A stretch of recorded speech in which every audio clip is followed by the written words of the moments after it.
খরচ করে বিদেশে যাচ্ছে। আর বিদেশে এই গাড়ির ভালো মূল্যায়ন, আর বিদেশে কামাই গাড়ি।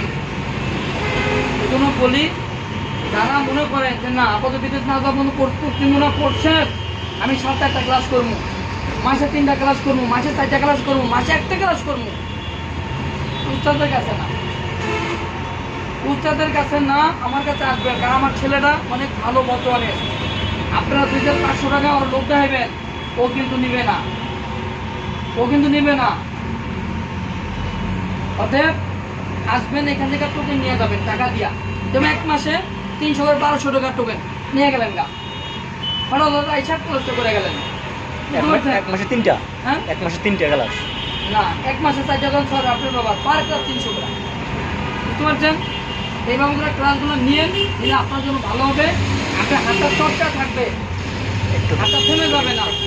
যখন আমার বিদেশের জন্য টাকা পয়সা জমা দিয়ে দিচ্ছেন, যদি শুনেন তাদের কাছে এই ড্রাইভিং শিখাচ্ছে আছে, আচ্ছা পারো তোমার পারি, তারপরেও কি করবেন আপনি আবার করে দেন, লাখ টাকা খরচ করে দেবেন বিদেশ, 2-5-7 হাজার টাকা খরচ করলে কি সমস্যা? কারণ আমার কিছু বলার নাই, আজকের মতো শেষ। আর একটা কথা বলি, এখনো বলি, যারা ড্রাইভিংটা শিখতে আসেন অনেকে টাইম ছাড়া বেটাইমে আসেন, এই কাজটা দয়া করে করবেন না।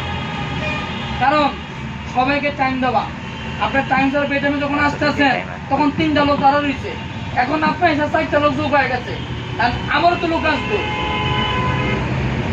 সেই কাজটা দয়া করে কেউ করবেন না। যার যেই টাইম সেই টাইমে আসবে, টাইমের বাইরে কেউ আসবেন না। আর আরেকটা কথা বলি, আমাদের এটা কোনো গাড়ি, এটা কম্পিউটার না।